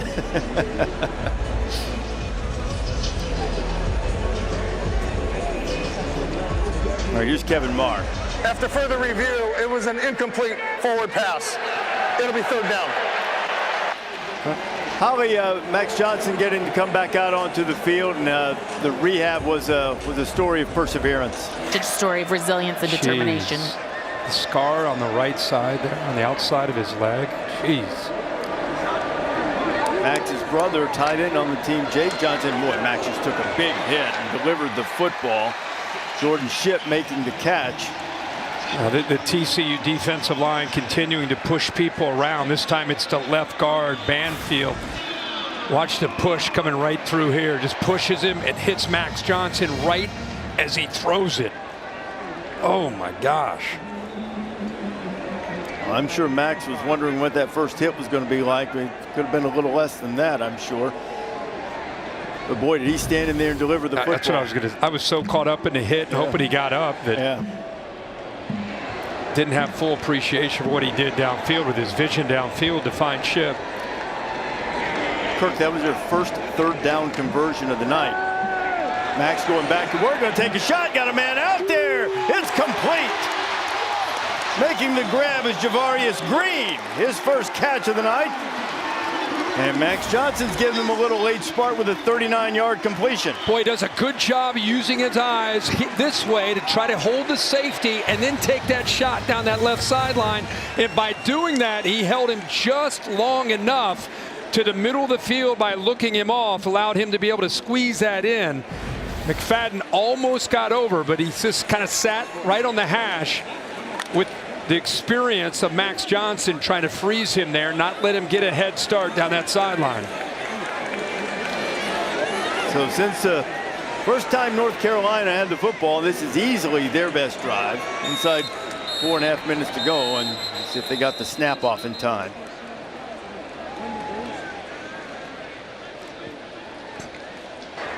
Delay game, offense, 5-yard penalty, first down. You know what you lose in the mobility and the potential threat of quarterback run game, you pick up with having an experienced guy that's taken a ton of snaps, whether it's at LSU, A&M, North Carolina, and allows him to be able to do some things with his eyes, do some things by manipulating the defense. So you pick up the experience. You just don't have, obviously, the ability to move him around as much. Max going to get rid of it and checked it down to Gauss, and Michael Thiessen into the game and getting in on the hit parade. This defense is flying around. Like I said, I think I said after the second drive, they didn't feel threatened much downfield. Allowed them to really crowd the line, really be aggressive, close to the kind of the shorter passes. And every time North Carolina took shots downfield, the corners are right there where they needed to be, unless it was a play where you create. Until Johnson made that throw down the sideline. Gauss has it. No running room. It'll be 3rd down. Now Max Johnson getting his opportunity on the last turnover that Gio Lopez, the starting quarterback, had. He took a hit low and he's in the injury tent right now. Transfer from South Alabama, the guy that won the job, won the competition with Max Johnson. We'll check on him if we get word on his condition. And it was a battle going down to really the last week of camp, you know, and here's the hit that he took when the ball came out. You know, and I'll say this, week 1, you hate to see Gio go down, but it's an opportunity for Max Johnson. You know, you're down 41-7, the game's over, but you're trying to make plays and show Freddie Kitchens, the offensive coordinator, and the head coach, Bill Belichick, that you can be the guy. So a 3rd down play. With Max Johnson, more of a veteran, like I said, what he can do here with this team and see if he can help this offense kind of calm down. Another one right on the money. Completion is going to bring up 4th down and short. That's Gauss again, running back, who's proven a reliable target out of the backfield. If nothing else, what you've seen since he's been in here is he's getting the ball out quickly and he's making good decisions and he's throwing the ball accurately. You know, and it's really all you want to see. They haven't had a whole lot of success at all throwing the football, but that's his strength, coming back, getting back and putting the football right on the money and getting it out quickly. So 4th and 2 is North Carolina. See if they can put another one into the end zone. Maybe salvage a little consolation prize. Pushing it straight ahead. Goss got up there and they'll move the chains for the 1st down. Well, Bill Belichick always talks about smart, tough, and dependable players. This is week 1. You know, the season's not over. So if you're a football player in Carolina Blue, you're being evaluated every single play. And what you're going to find out at 41-7, it's kind of like when you're out here on this field. They talked about coming together as a team when it's 100 degrees out and they're running sprints. This is worse than that because it's mentally and emotionally worse than that. How do you respond when you're down 41-7? You're going to find out who wants to play football for the rest of the year on this last quarter. Johnson buying a little time, finds his man. That is Ship. Ship dancing down toward the goal line. He'll be stopped. They're going to mark him down right at the 2. Nice mobility there by Max Johnson. He got away from some pressure from his left. He's able to break contain. Still showing he's got that mobility despite that devastating injury, and that's their difference maker on the perimeter. Jordan Ship won. I mean, if you're going to find a guy that can win one-on-one, sit in the soft spot in the zone, just kind of have some natural instincts, clearly there's Ship and there's everybody else on the perimeter for Carolina's offense. Headed down toward a half-minute to play in the 3rd quarter. Carolina trying to get one in. Max Johnson firing, touchdown, and it's his brother Jake. That's great. Johnson to Johnson puts one on the board for the Heels. Now that was a great drive. I mean, that's what you want to see when you're down 41-7 and more than half the stadium's emptied out. This game's over. And you got a team that's still out there fighting. I mean, you can build on that. You can build on that. You can watch the film and you can use the example of Max Johnson coming in and providing a spark and using the experience that he has to be able to make the plays and throw the football accurately. 6 of 7 on that drive. It's not the first time he's found his brother in college. They played together at Texas A&M prior to coming here, and has to feel good. Max to Jake puts one on the board for the Tar Heels. Yeah, how many times have they thrown this, right? He's right here, does a nice job in his stop route of just kind of letting the receivers around him affect the defense, and then he just kind of sits in that spot. Love the accuracy. Look where he puts his football, just to the outside, away from the defender, the linebacker. Easy pitch and catch, just like in the backyard when they were growing up. You know, Max Johnson, think of the adversity he went through his own personal life that Holly just told you about. 41-7 to Max Johnson's nothing. You know, let's go out here, guys, and compete and get better. There's the progressive pylon cam to show you the nice throw and catch for the touchdown. Boy, after all that family's been through, what do you think they feel like right now? By the way, his last down makes it eases the sting a little bit, I would say. Like I said, I mean, at 41-7, you know, this game's over, but everything that Max Johnson went through, fighting in camp to try to win the job, coming up short, losing the job to a first-year transfer. And then instead of going in the tank, he just kind of kept prepping and kept thinking maybe he'd get his chance. And in the opening game, who would ever think you're down 41-7, you get the chance to come into the game. And that was the best drive other than the opening drive, by far the best drive we've seen all night from North Carolina. And it was the execution that stood out to me, and clearly knowing where to go with the football and not even thinking about being down in a game. He just went out and executed and led his team to a touchdown. Looked good. Now TCU has it back. Kavorian Barnes, who had a long touchdown run to start the second half, that was really the one that it was a knockout punch for Carolina. It was 20-7. We were trying to make the point that they needed to make a stop there. If you get a 3 and out and you get the ball back, who knows? But yeah, that was. Instead, he went 75, built it to a 20-point lead, and TCU has poured it on ever since of discomfort.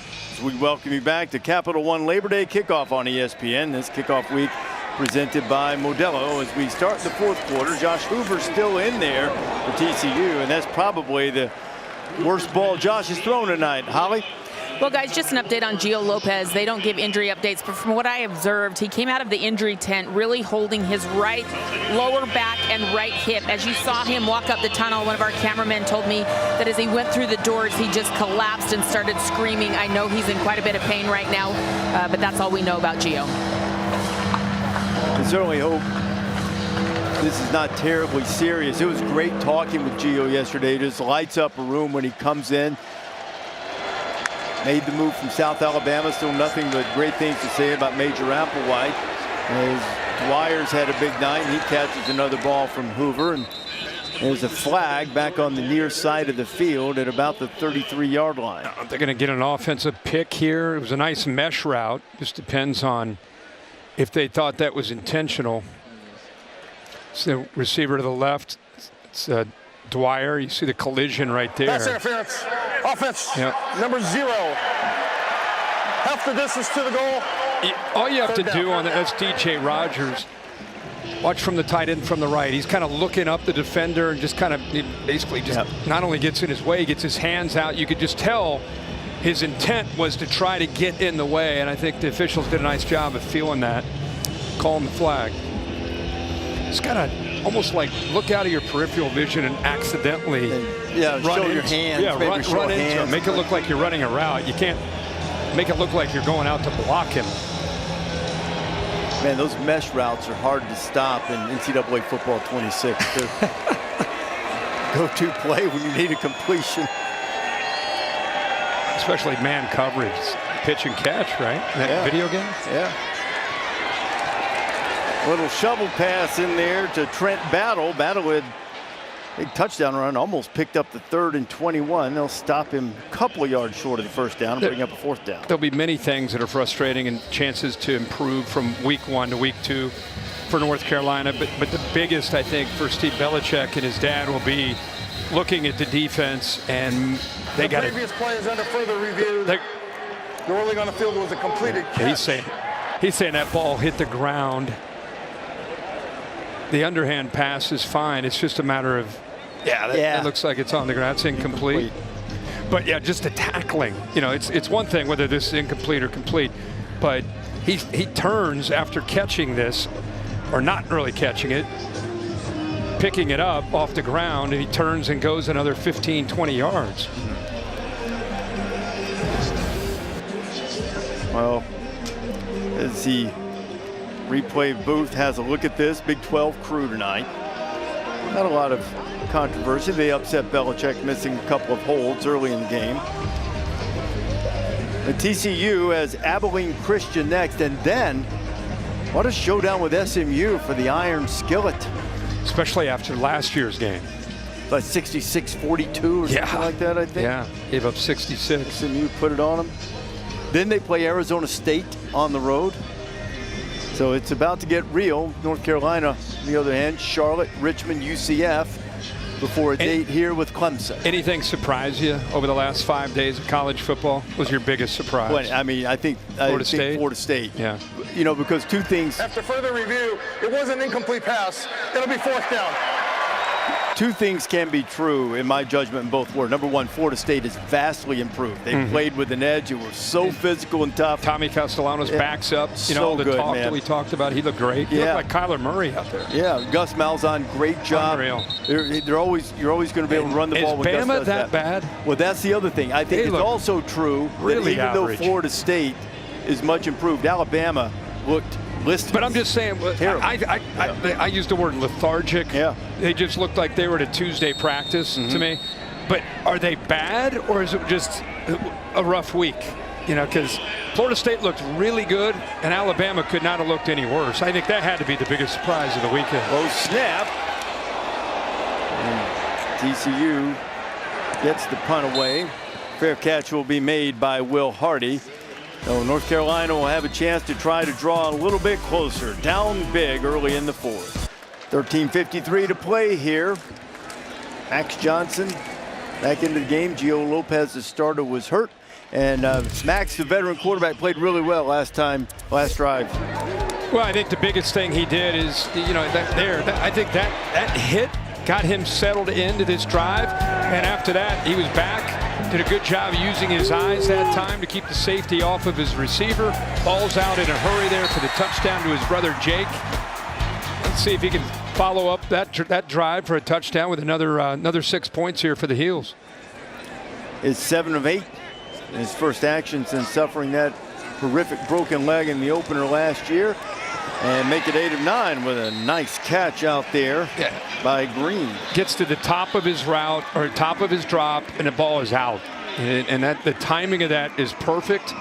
Allows Green to go down and make the throw's a little low, but because it's on time, you know, his parents are excited to see that. I like that. That's the quarterback dad. You have the headphones. You don't have to hear the fans.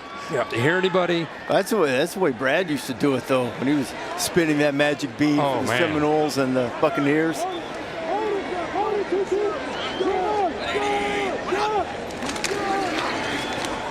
Johnson again, on target again. And catch by Alex Taylor. He's putting on a clinic right now with different throws, different levels. Again, we know it's 41-14, but if you've watched this whole game with us and you're looking at the clock, you're thinking, you know what? Max Johnson here is just giving these guys, he's giving them some rhythm. He's giving them an identity. It's allowing Freddie Kitchens as a play caller to attack in different ways. But he looks like the seasoned veteran that he is. You know, his attitude was great, too. Gio Lopez was really open about how helpful Max Johnson has been. Said he didn't try to mess him up, though Carolina messes up there. And it's another turnover, I believe. Looks as if the Frogs got it, and they did. Yeah, I don't think the ball ever got in there, and I don't know if he was surprised to get the ball. By TCU, 1st down. I think that was Davion Goss that changed uniform numbers, and 37, worn 37 tonight. He just never got it in, and it's the 3rd turnover of the night. Zach Chapman was in Holly Road. Thanks for sticking as well. Scott Van Pelt coming along shortly. Reaction to this day, Josh Hoover's still in the game. And now they're running the football, and it's Nate Palmer getting his first action. And I think probably that, but I think you said to him yesterday in our meeting that you expected maybe someday Navy because of his affinity for the Naval Academy. I could have seen that. Largely grew up there, and now Nate Palmer's running through tackles. Nate Palmer with fresh legs, wanting to get his act. And I tell you, Gavin Gibson sort of got run over. His 26-yard gain for Palmer. I think the most frustrating thing for Bill Belichick is going to be the 3 turnovers and so many missed tackles and some blown coverages. You know, that's what week 1, you know, some teams you struggle. There's another missed tackle. Dwyer, who's been in once tonight, trying to get him for a second time, and he'll be stopped short of the goal line. And Jordan Dwyer's had himself a night, well over 100 yards. In fact, he'll be over 160 with that catch, I think. Yeah, they're over 200 yards rushing now. Dwyer's had a big night. Like I said, they've gone into the boundary and attacked that part of the secondary. Let me correct that. They'd already updated the stat, and I did the math myself, but still over 130 is good. And you see Josh Hoover kind of hopping out of there. I'm a little surprised. He's got a little bit of hitch in the get-along there. I'm surprised he's still in the game, to be honest. He gets stepped on. I don't know what happened there. That was kind of an awkward exchange with he and Palmer. Let's see if he gets stepped on. I can't tell. That right toe, maybe? Just a little bit. I mean, you and I both said in the commercial break, well, they'll take him out of harm's way. Abilene Christian next week and this weekend in SMU. They're trying to get him maybe more stats. Another touchdown pass, and he's got it. That is DJ Rogers, who's had a good night. And Josh Hoover's feeling it tonight. Yeah, they're pouring it on. They're making a statement right now. This has its roots in the game we talked about earlier, the Colorado game. Well, and again, I think they were tired of the message throughout the last week or so, and they respect Bill Belichick, but it's almost like they felt that people weren't talking about them at all. A team that won 9 games with as much experience as anybody in the Big 12 coming back. Did a good job, by the way, of baiting the defense there, looking into the back corner, and then ended up throwing it to that front corner for the touchdown. But hopefully his night's over. 27-36, 284, and a couple touchdowns. Well, if TCU has had a rather lengthy memory about that loss that we've mentioned against Colorado, I would imagine that North Carolina might have a lengthy memory that could extend 6. Good for you. I mean, good. Those were good games, tough games. They lost. Yeah. Yeah. Good for you. Hope everybody followed suit there. So here are some of the things that it all started off with. The highest rate. Have Georgia, by the way, coming up in about 3 weeks in Athens. And not too long until Florida State has Miami in the not too distant future. And then, of course, you had for real, that was a good football game. And, boy, they executed well. The defense looks great. Canes are going to be tough this year. I agree with you. And you know what else? I thought C.J. Carr and Notre Dame showed a lot of guts. Yeah. Get back in that game. Yeah. Had a chance. Miami has a reputation of being kind of a quiet, it's fan base, but they're one of those fan bases when they know they have a good team and they've got a team like Notre Dame coming into their stadium, they show up, and that is a loud stadium in a game like that. Huge advantage for them, and you're right. C.J. Carr, I mean, they didn't get the ball downfield. A lot of it was short passing, but they did enough to be very competitive for the majority of that game. Did a couple of times late. Perhaps bodes well for the future for Marcus Freeman's team. And I think with Arch Manning, I think they'll have a chance to kind of get back. That was a tough ask to go into Ohio Stadium, defending national champs with a quarterback that really hasn't. He had a couple starts last year, but this is it's his team now kind of moment against a really athletic Ohio State defense with Matt Patricia. But they'll go back. They'll learn from that. I think Texas is going to be fine. Tough schedule in the SEC, but I think at the end of the day, they'll still be a team that's going to end up making the playoff. I think so. I think Texas will be fine. I was really impressed with Julian Sayin. Hoover's night is over. Speaking of quarterbacks who look good, Hoover was terrific tonight. Ken Seals, a veteran, played at Vanderbilt earlier in his career, has been at TCU for a while. He's in to run this thing out. John Denman, young running back, that they had hoped. Of TCU. So he's back. He's got a big smile on his face tonight, and he should. And with his leadership and the system that they. Young man he is with high character, but he's also really great off the field. There's a wonderful story on ESPN.com by Pete Thample about family. Spent some time over the last couple weeks communicating with Alex. We talked about Caleb, who's an outstanding baseball player. His sister, Hannah, is coming for all of our jobs, working in sports broadcasting. I think in Oklahoma City, if memory serves. Bryce Underwood at Michigan. Did you see the block Bryce Underwood threw on the touchdown run? I did. Sherrell Moore is the head coach at Michigan, going back to his alma mater. Before he takes an imposed break for a couple of weeks because of the situation involving Connor Stallions. But Michigan got off to a good start against New Mexico, and now challenge will be much greater. And Oklahoma, a lot of pressure there to get that offense going with Mateer and Ben Arbuckle. Michigan trying to bounce back from a season that didn't meet its standards last year. Certainly the end was outstanding with the victories over Ohio State and against Alabama in the bowl game.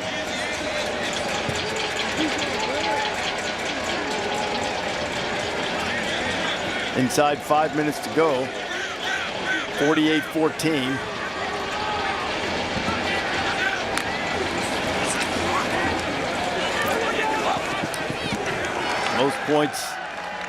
Most points Bill Belichick has ever given up in a game. Most points North Carolina has allowed in an opener. And Seals is like, hey man, I've been sitting over there on the side all night. Why in the world will we punt in plus territory? Kendall Briles going to give the senior backup quarterback something he likes here.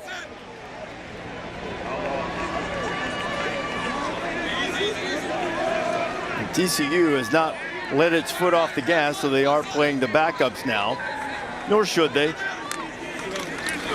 Thinking about rolling double nickels here, and he just powered over there, and he got the first down.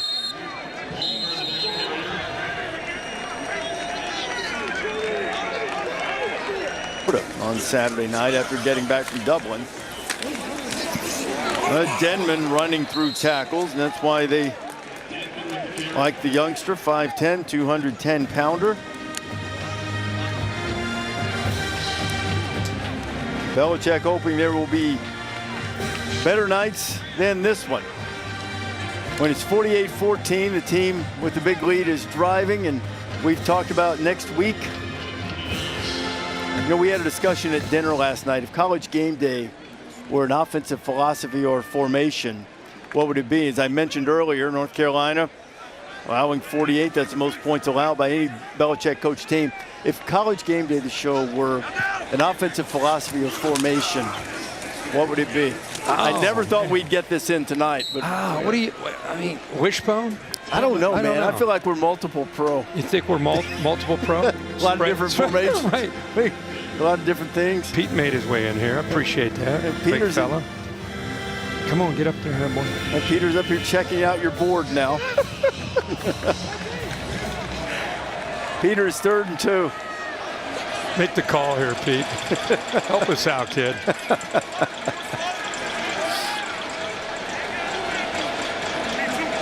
TCU mercifully trying to get deep in the clock. There he is. There he is. Yeah.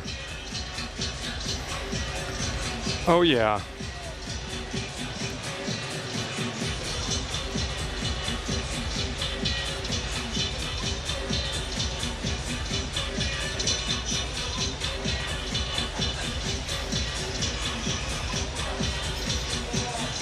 Yeah. Whatever. That's where we are. And then you got the Reds that just tread water. They don't even.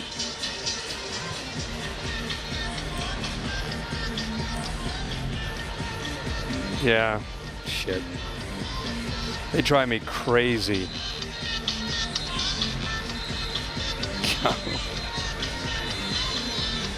Let's see.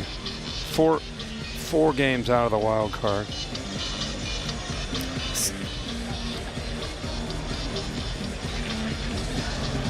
Okay. Yeah.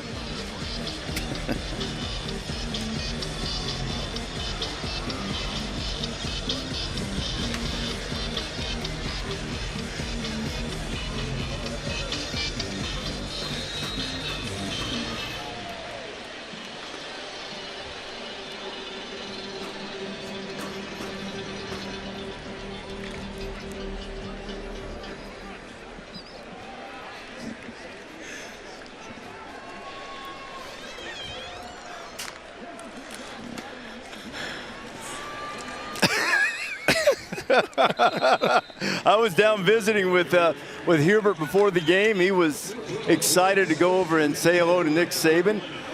Tar Heels going to be good. They had some recruits in today, I'm told. Yeah, we're going to get them rolling. What's here your again. breakdown of the ACC this year? Is Carolina the team in basketball? Too early? I think, yeah, a little early. We got time here to break that down. If you We can talk ACC football. Oh, yeah. I'm not, there are a lot of things I'd like to change about preseason predictions. I'm going to stick with Clemson winning the national championship. You got Clemson winning it all? I mean, you know.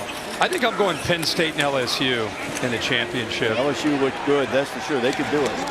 LSU is, now again, you got to stay healthy, but they got a salty defense this year.